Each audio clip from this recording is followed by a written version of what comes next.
Students, electromagnetic spectrum के हम last two types discuss कर रहे हैं यहाँ पर। नेक्स्ट जो सेकंड लास्ट हमारे पास आ रहा है वो है माइक्रोवेव्स। हम देखते हैं कि माइक्रोवेव्स की जनरेशन किस तरह होती है और उसको हम किस तरह डिटेक्ट या फिर उनकी प्रॉपर्टीज क्या है। तो यहाँ पर हम स्टार्ट करते हैं माइक्रोवेव्स से। माइक्रोवेव्स की जो जनरेशन हमारे पास फेमस या सिंपल टेक्निक जो है वो है क्लिस्ट्रॉन ट्यूब से। यानी ये एक टाइप का ट्यूब है जो हम यूज करते हैं, क्लिस्ट्रॉन ट्यूब, और इससे हम जनरेट करते हैं माइक्रोवेव्स। क्लिस्ट्रॉन ट्यूब एक्चुअली क्या है? क्लिस्ट्रॉन ट्यूब एक्चुअली फंक्शन इसका ये है, ट्यूब होता है जो कि फंक्शनल होता है किस चीज के लिए? फ्रीक्वेंसी एम्प्लीफिकेशन के लिए। यानी लो फ्रीक्वेंसी के वेव्स इसमें हम ऑपरेट करते हैं। लो फ्रीक्वेंसी इसकी लो होती है और लो फ्रीक्वेंसी को ये क्या करता है? एम्पलीफाई कर लेता है, यानी उसकी जो फ्रीक्वेंसी है उसको इंक्रीज कर लेता है। सो एक्चुअली इसको फ्रीक्वेंसी एम्पलीफायर भी कहा जाता है क्लिस्ट्रॉन ट्यूब को। तो यहां से भी हम इसको जनरेट कर सकते हैं। यानी इसकी जो जनरेशन है, जो प्रोडक्शन है, वो कहां पर होती है? प्राइमरीली हमारे पास होता है क्लिस्ट्रॉन ट्यूब में। ये इसकी जनरेशन है और डिटेक्शन इसकी जो है सिंपल, हम यहां से इसको जनरेट करते हैं। जो डिटेक्शन है इसकी, कहां से हम इसको डिटेक्ट कर सकते हैं? डिटेक्टेड बाय कहां से हम इसको डिटेक्ट कर सकते हैं? फर्स्ट जो माइक्रोवेव्स को हम डिटेक्ट करते हैं वो है माइक्रोवेव रिसीवर। बहुत सिंपल, माइक्रोवेव रिसीवर यानी एक रिसीवर है जो सिर्फ माइक्रोवेव को रिसीव करने के लिए यूज होता है।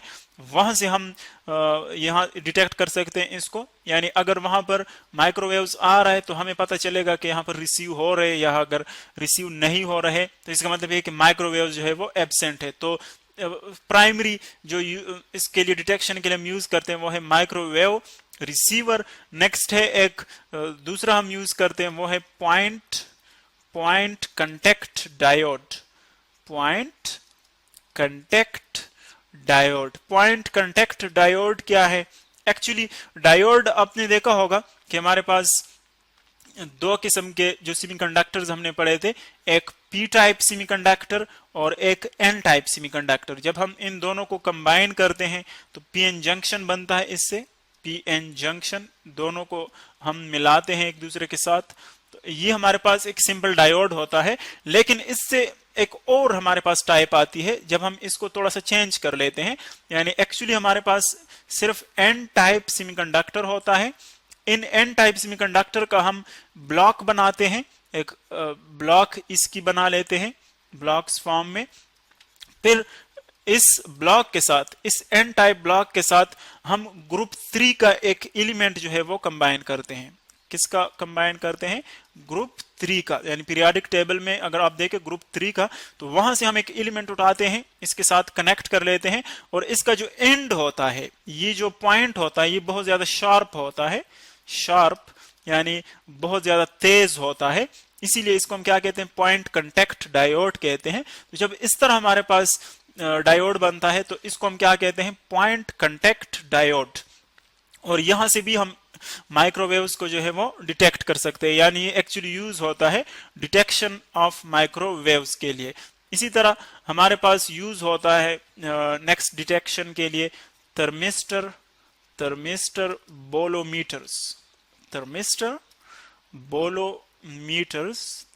बोलोमीटर्स एक्चुअली क्या है? ये एक्चुअली ऐसे हमारे पास थर्मिस्टर्स है जो कि टेम्परेचर को यूज करके इलेक्ट्रिकल करंट को अल्टर करते हैं। यानी इसका टेम्परेचर अगर हम चेंज करें तो उसके साथ उसकी जो इलेक्ट्रिकल कंडक्टिविटी है वो क्या होती है? चेंज होती है। तो इनकी मदद से भी, थर्मिस्टर बोलोमीटर की मदद से भी हम डिटेक्ट कर सकते हैं माइक्रोवेव्स। फिर इनकी प्रॉपर्टीज आती है। प्रॉपर्टीज का मतलब यह है कि कहां कहां पर इनके क्या क्या इफेक्ट्स है। तो फर्स्ट जो इनकी प्रॉपर्टी है वो है रेडार कम्युनिकेशन में। रेडार में हम इनको यूज करते हैं। रेडार आपने नाम सुना होगा, वेल नोन नाम है कि जब किसी जो हमारे डिफेंस होती है, मिलिट्री होती है, वो यूज करती है कि उनकी टेरिटरी में, उनके इलाके में किसी और जगह का कोई प्लेन या कोई चीज जो है वो इंटर ना हो जाए, तो उसको डिटेक्ट करने के लिए रडार यूज करते हैं।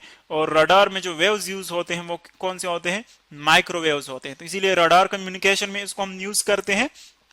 इसी तरह इसको हम मॉलिक्यूल्स और जो एटॉमिक स्ट्रक्चर्स होते हैं, molecules and atom structures, molecules and atoms, इनकी जो स्ट्रक्चर है उसके लिए भी यूज करते हैं कि उसका स्ट्रक्चर क्या है, शेल्स के अंदर डिस्टेंस क्या है, मॉलिक्यूल्स के अंदर डिस्टेंस क्या है, एटम्स के अंदर डिस्टेंस क्या है, उसको यूज कर फाइंड करने के लिए, उसको एक्सप्लेन करने के लिए हम क्या यूज करते हैं? माइक्रोवेव्स यूज करते हैं। इसी तरह मोबाइल फोन्स में यूज होते हैं, मोबाइल फोन्स जो कि आजकल बहुत आम है, मोबाइल फोन्स, वहां पर जो कम्युनिकेशन है वो एक्चुअली माइक्रोवेव्स की वजह से होती है। यानी जो कम्युनिकेशन है, जो मैसेजेस, जो साउंड वेव्स, जो साउंड कम्युनिकेशन और बाकी इंफॉर्मेशन ट्रेवल करती है, वो एक्चुअली माइक्रोवेव वेव फॉर्म में होती है। नेक्स्ट जो हमारे पास लास्ट वन है वो है radio waves. Radio waves actually इस स्पेक्ट्रम के ऐसे वेव्स हैं, लास्ट वेव्स, जिनका वेवलेंथ सबसे ज्यादा होता है। यानी जो लैम्डा है वो सबसे ग्रेटर होता है, सारे वेव्स से ग्रेटर इनका वेवलेंथ है। और हमने पहले भी पढ़ा था कि जिनका वेवलेंथ ज्यादा हो उनकी फ्रीक्वेंसी बहुत कम होती है, और जिनकी फ्रीक्वेंसी कम होती है उनकी एनर्जी बहुत कम होती है। यानी ये एक्चुअली लेस एनर्जेटिक है, एनर्जी बहुत ज्यादा इनकी स्मॉल होती है, और जो वेवलेंथ है वो बहुत ज्यादा होता है। इसकी जो हमारे पास जनरेशन है, यानी कहां से हम इसको प्रोड्यूस करते हैं, वो है हमारे पास ऑसिलेटिंग इलेक्ट्रॉन्स, जो सर्किट्स में होते हैं, ऑसिलेटिंग इलेक्ट्रॉन्स। यानी इलेक्ट्रॉन्स जब वाइब्रेशन करते हैं तो वहां पर जो इलेक्ट्रोमैग्नेटिक वेव्स प्रोड्यूस होते हैं वो एक्चुअली रेडियो रेंज में होते हैं। यानी उनका जो वेवलेंथ होता है वो रेडियो वेव्स की रेंज में होता है। यानी एक्चुअली वो रेडियो वेव्स को ही प्रोड्यूस करता है जब चार्जेस ऑसिलेट करते हैं, वाइब्रेट करते हैं। तो ये इनका डिटेक्शन है, और इनकी जो हमारे पास ये जनरेशन है, और जो डिटेक्शन है इसकी, कहां पर हम इसको डिटेक्ट कर सकते हैं। इनके लिए यूज होते हैं स्पेशल जो रिसीवर्स हैं, उनको हम रेडियो रिसीवर्स कहते हैं, रेडियो रिसीवर्स। इनसे हम इनको जो है वो रिसीव कर लेते हैं, डिटेक्ट कर लेते हैं, या इनको हम ऑसिलेटरी इलेक्ट्रिक सर्किट भी कहते हैं, ऑसिलेटरी इलेक्ट्रिक सर्किट्स।